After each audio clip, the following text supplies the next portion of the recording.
Holistique, l'émission qui murmure aux oreilles des responsables associatifs.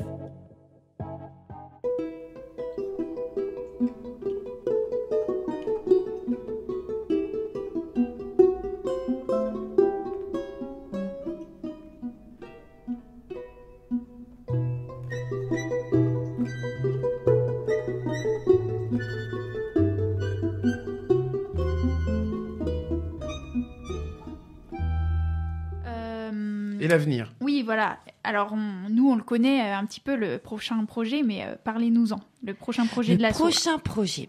Alors, il s'est décidé quand on était là-bas en avril dernier, où on a beaucoup discuté avec la nouvelle directrice de l'orphelinat et l'équipe éducative. En fait, depuis qu'il y a plus d'enfants dans l'orphelinat et les enfants jusqu'à 9 ans, il n'y a plus qu'une seule salle commune à tous les enfants. Enfin, chaque groupe, les enfants sont répartis par groupe d'âge. Il y a 5 groupes d'enfants. Ils ont chacun une chambre collective, une petite salle de bain et une petite pièce commune qui sert pour manger, pour jouer, pour faire les leçons, et voilà. Et avant, il y avait 2 salles communes, 2 grandes salles communes. Une salle artistique, où les enfants dansent et jouent, et une salle de motricité. Et ils ont été obligés de sacrifier la salle de motricité pour en faire une chambre supplémentaire, parce qu'il y a plus d'enfants. Et là, on s'est dit qu'on avait très envie de les aider à refaire une salle de motricité. Donc, on a étudié un peu le bâtiment. On a vu qu'en sacrifiant 2 bureaux, les dames se tasseront, c'est pas grave. On pouvait faire une grande salle de motricité. Donc là, les travaux ont commencé. Et puis après, il faut aménager cet endroit.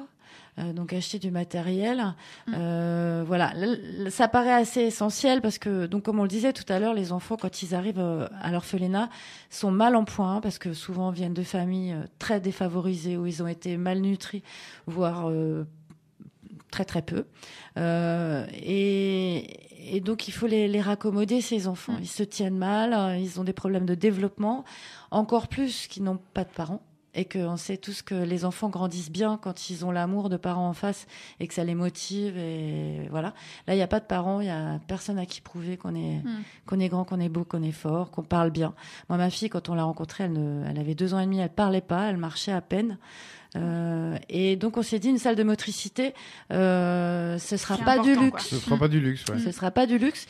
Et encore plus qu'il y a des longs moments de l'année et parfois plusieurs semaines d'affilée où ils ne peuvent pas sortir dehors. Voilà. Oui, donc voilà, ça fait des salles aussi pour s'occuper. Un minimum de confort ne fera pas de mal. Absolument.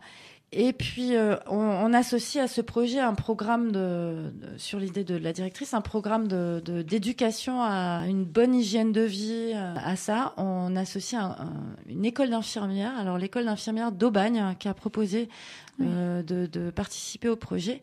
Et donc, un groupe d'infirmières, 6 infirmières vont partir au mois de février, donc associées à ce projet, pour échanger avec le personnel médical là-bas sur les différentes techniques.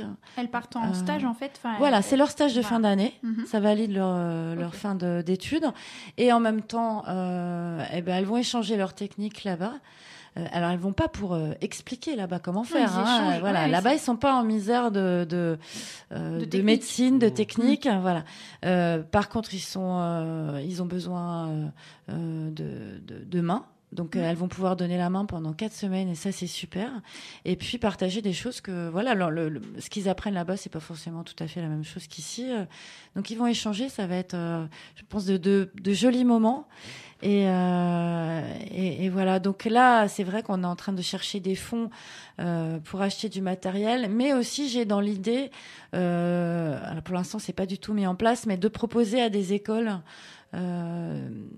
de fabriquer des objets qui peuvent aider à la motricité. C'est-à-dire que nous on a visité à Congour un lieu pour handicapés, donc c'était pas un orphelinat, c'est un lieu un lieu où les jeunes handicapés passent la semaine, où ils fabriquent des choses avec ce qu'ils ont sous la main. C'est-à-dire qu'ils prennent des grandes planches en bois et dessus, ils collent un robinet, des trucs à visser.